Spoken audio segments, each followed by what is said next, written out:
Hola, buen día. Nuevamente habla el profesor Mario Paz. En este video presentaremos la tercera y última parte de la introducción a la administración, con el tema del proceso, sin dejar de recordar que es una presentación sintetizada del tema y que posteriormente se les compartirá la bibliografía y los temas completos de acuerdo al plan de comenzamos. Proceso administrativo. Planeación. Planear es determinar en el presente acciones futuras a realizar a partir de metas y objetivos previamente determinados. Sus características son: promueven el cumplimiento de los objetivos empresariales, deben ser claros, alcanzables y verificables, y precede de todas las demás funciones administrativas. Sus principios son: factibilidad, es decir, deben ser realizables y definir el medio donde se van a realizar. Objetividad y cuantificación, deben tener referencia con datos estadísticos. Flexibilidad, con un margen de espacio o de amplitud para corrección de imprevistos. De unidad, todos los planes deben estar en equilibrio y en conexión con el plan general de la organización. De estrategias, si no se llega a un resultado, replantear estrategias, procedimientos, programas, presupuestos o lo que se implicó en el plan inicial. Tipos de planes. Estos se catalogan por visión y misión, por objetivo y meta, estratégicos y tácticos, por políticas y normas, por procedimientos, por reglas, por presupuesto, por programas y por proyectos. Planeación de recursos. Planeación de recursos humanos. Bajo un plan, estos pueden ser con programa o un proyecto, se debe especificar la cantidad de personas, sus habilidades y cualidades y qué funciones se requieren a realizar. Planeación de recursos técnicos. ¿Qué equipos, instrumentos e infraestructuras se necesitan para la realización de actividades y el cumplimiento del plan? Planeación de recursos financieros. Contemplación de costos y gastos por cada rubro del plan. Organización. Organizar es coordinar esfuerzos como dividir y agrupar el trabajo con una asignación de recursos y personas bajo una estructura lógica. Sus características son: permite la consecución de los objetivos primordiales de la organización con eficiencia y con un mínimo de esfuerzo. Elimina duplicidad de trabajo. Establece canales de comunicación. Representa la estructura oficial de la organización. Agrupa actividades de acuerdo con los recursos y las situaciones. Delega autoridad. Coordina horizontal y verticalmente las relaciones de autoridad e información. Sus principios son: especialización. Cuando una actividad se es más concreta, se obtiene mayor eficiencia, precisión y destreza. Unidad de mando. Cada subordinado no debe recibir órdenes sobre una misma materia de dos personas distintas. Esto es esencial para el orden y la eficiencia. Principio de equilibrio, dirección, control. A cada grado de delegación debe corresponder el establecimiento de los controles adecuados para asegurar la unidad de mando. División de trabajo. Diferenciación y clasificación de las actividades de acuerdo al tipo de recursos y de conocimientos. Límite de control. Un jefe debe tener relación y control efectivo sobre un número determinado de subalternos. Separación de control. El control debe separarse de la ejecución. Autoridad. Se debe designar una correcta autoridad. Responsabilidad. La autoridad debe asumir los riesgos, éxitos o fracasos, que implica una actividad o ejercicio. Jerárquico o gradual. Estructura en niveles o escalones con jerarquía descendente por donde fluyen las decisiones. Mayor uso o mayor interés. Una función o una unidad orgánica debe estar ubicados donde se haga más uso de ellos. Unidad de objetivo. La estructura de la organización debe reflejar los fines y objetivos propios para los cuales fue establecido. Flexibilidad. Para adecuarse a los cambios. Tipología de la organización. Clasificación de las organizaciones de acuerdo con una o más variables que sirven de criterios o estándares para facilitar el análisis comparativo de las organizaciones. Amitai Etzioni las dividía en: división del trabajo, con poder y atribuciones, esto para intensificar la realización de los objetivos específicos.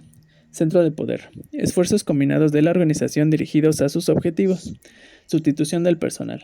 Las personas pueden ser sustituidas por otras dependiendo de sus tareas y para mejorar. Control físico. Obediencia de las personas por medio de sanciones o amenazas físicas. Control material. Control de las personas por recompensas materiales, esto es, con dinero o salario.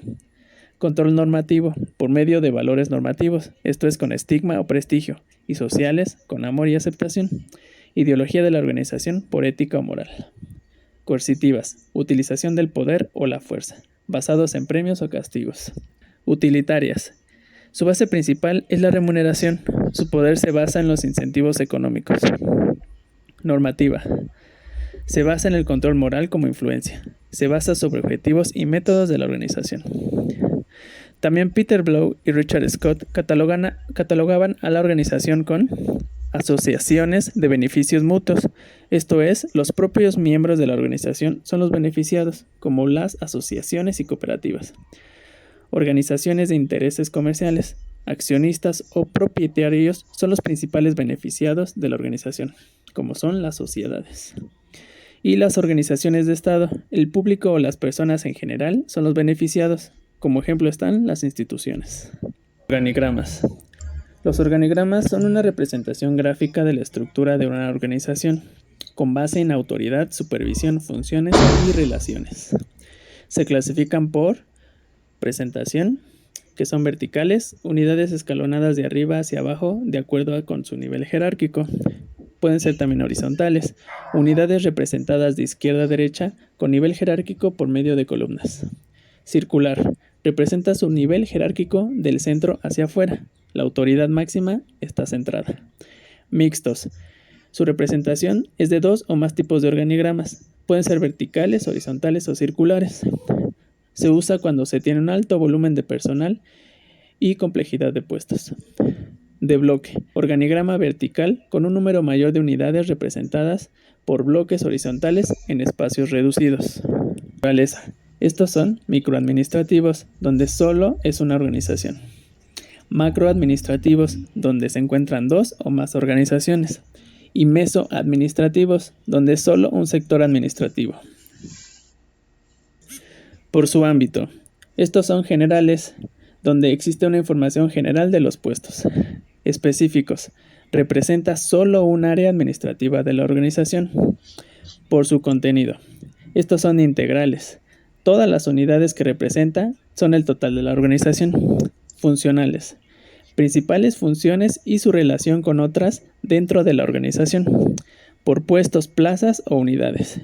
Estos representan una compleja información jerárquica, donde existen puestos y funciones de cada una de las unidades de la organización. Departamentalización. La departamentalización es la especialización de manera vertical u horizontal que constituye diferentes formas de división del trabajo.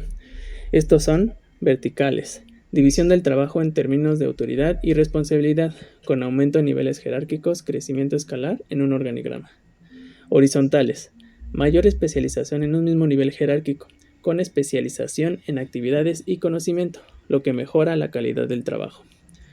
Sus tipos y características son, por funciones, agrupación en similitud de funciones o actividades. Por productos o servicios, esta es diferenciación o agrupación de actividades de acuerdo con los resultados de un producto o servicio realizado o ejecutado dentro de una organización.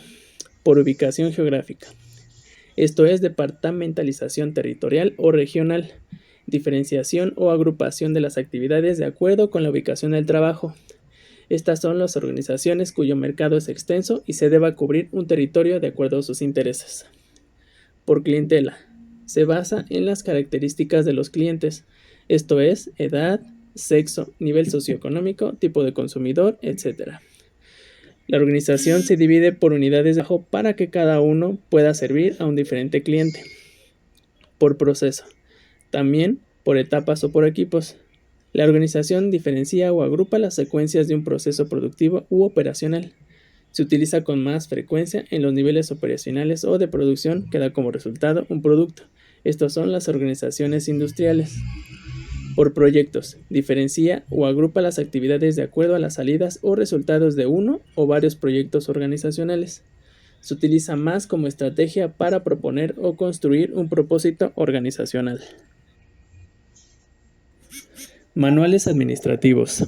Estos son documentos físicos o digitales que contienen, de manera sistemática y ordenada, información o instrucciones para orientar esfuerzos para un empleado o para un proceso. Sus características son: se utiliza como herramienta donde se ordena, concentra y transmite información para un funcionamiento o proyecto. Comunica política, reglas o normas de trabajo. Da a conocer la historia, instalaciones, constitución jurídica y estructura organizacional. Sirve para comunicación interna y externa. Estandariza actividades de una función y delimita responsabilidades. Establece disciplina organizacional. Ofrece información y diferentes actividades de ventas. Describen de manera específica el manejo y distribución de los recursos y también describen los puestos y competencias que se necesitan para el personal de una organización. Dirección. Es la función de la dirección que se relaciona directamente con la manera de orientar las actividades de las personas que componen a la organización para cumplir con los objetivos. Es la ejecución de las actividades por medio de las relaciones interpersonales de los administradores con sus subordinados en todos los niveles de la organización. Para que la planeación y la organización puedan ser eficientes y eficaces, tienen que ser orientadas a las personas mediante una adecuada comunicación y habilidad de liderazgo y motivación. Implementa y ejecuta planes. Única fase del proceso administrativo que se relaciona directamente con el elemento humano. Manifiesta las habilidades de los directores para el rumbo organizacional. Nace o genera una naturaleza de sensibilidad humana, es decir, la dirección es el aspecto humano del proceso. Se basa en la delegación de autoridad, esto es, un superior delega libertad a un subordinado para la toma de decisiones. Se delega, se confiere, se confía y se encarga información a otros para el funcionamiento de los procesos. Genera controles adecuados para medir resultados y responsabilidades. Los principios son: principio de coordinación e intereses, esto es la comunión entre intereses particulares y generales de la organización. Principio de personalidad de mando, la autoridad como necesidad organizacional y no como resultado de mando. Principio de la vía jerárquica. Órdenes, quejas y comunicación en general deben ser acatados con alineamientos establecidos que no se omitan o pasen desapercibidos. Principio de resolución de conflictos. La resolución de conflictos lo antes posible debe ser bajo una disciplina y sin daño en ninguna de las partes. Principio de aprovechamiento de conflictos. Considerar el conflicto como una oportunidad para futuras soluciones. Etapas. Estratégico o dirección global. Dirección total de las organizaciones. Estos pueden ser los presidentes, directores de cada una de las áreas. Intermedio o dirección departamental. Es llamada comúnmente gerencia, personal de mandos medios que abarca cada departamento o unidad de la organización. Estos son niveles tácticos. Y el operacional es la llamada comúnmente supervisión con supervisores. Orienta a los grupos de personas y a sus tareas.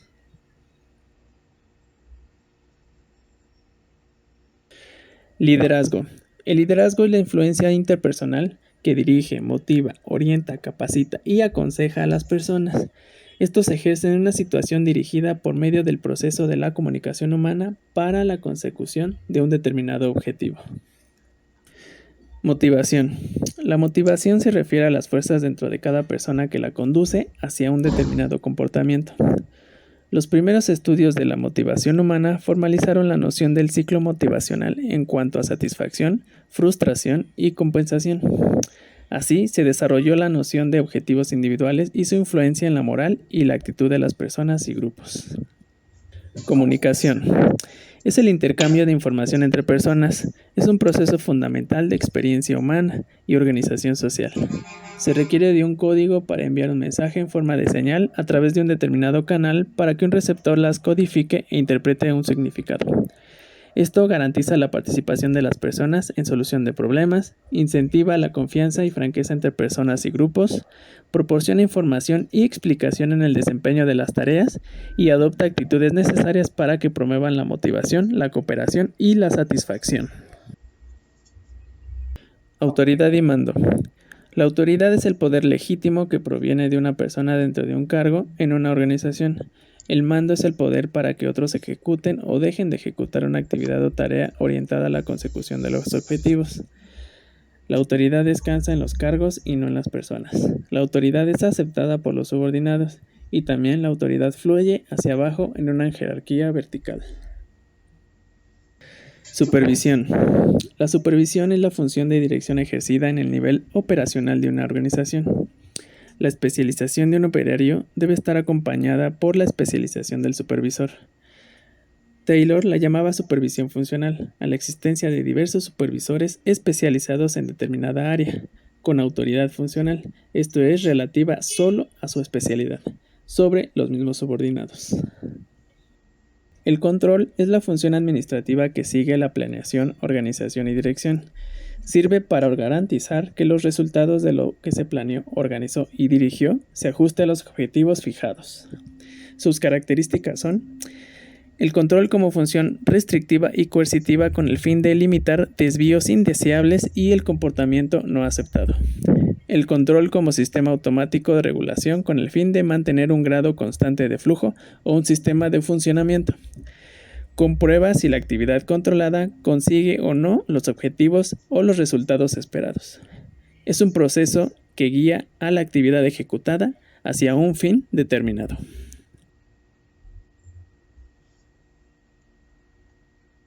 Principio del carácter administrativo del control. Es hacer distinción entre las operaciones de control y la función de control. Principio de los estándares. Fijación anticipada en forma precisa y cuantitativa de los estándares correspondientes de cada operación. Principio de excepción. El control administrativo es más eficaz y rápido cuando se concentra en los casos en que no se logró lo previsto. El proceso de control. Establecimiento de estándares o criterios. Representa el desempeño deseado. Son las normas que guían las decisiones. Establece qué se deberá hacer y cuál es el desempeño o resultado que se aceptará como normal o esperado. Los estándares se expresan en tiempo, dinero, calidad, unidades físicas, costos o en indicadores. Observación del desempeño. El proceso de control ajusta las operaciones a determinados estándares previamente establecidos y funciona con base en la información que recibe. Busca obtener información precisa sobre la operación que se está controlando. Comparación del desempeño con el estándar establecido. Toda actividad experimenta alguna variación, error o desviación. Es importante determinar los límites de esa variación aceptada como normal o deseable. No toda variación exige correcciones, solo aquellas que sobrepasan los límites normales. Acción correctiva. Mantiene las operaciones dentro de los estándares establecidos para conseguir los objetivos de la mejor manera. Busca que lo realizado corresponda exactamente con lo que se pretendía realizar. Medios de control. Observación de personal. Observación de las actividades, tareas u operaciones. Reportes verbales. Se da a través de entrevistas, discusiones formales e informales, de manera individual o con grupos de trabajo. Reportes escritos. Práctica que proporciona información sobre el desempeño y sirve como estadística y evaluación para planeaciones futuras. Como herramientas de control. Determinan desviaciones en los estándares deseados para que se puedan tomar medidas correctivas. Estos pueden ser auditorías, estados financieros, presupuestos, análisis, sistemas, técnicas, etc. Con este tercer video terminamos el tema general de Introducción a la Administración. Esperamos les haya gustado, y si cuentan con alguna duda o sugerencia, favor de contactarnos en la Escuela Superior de Capacitación y Certificación para ayudarles. Gracias y hasta la próxima.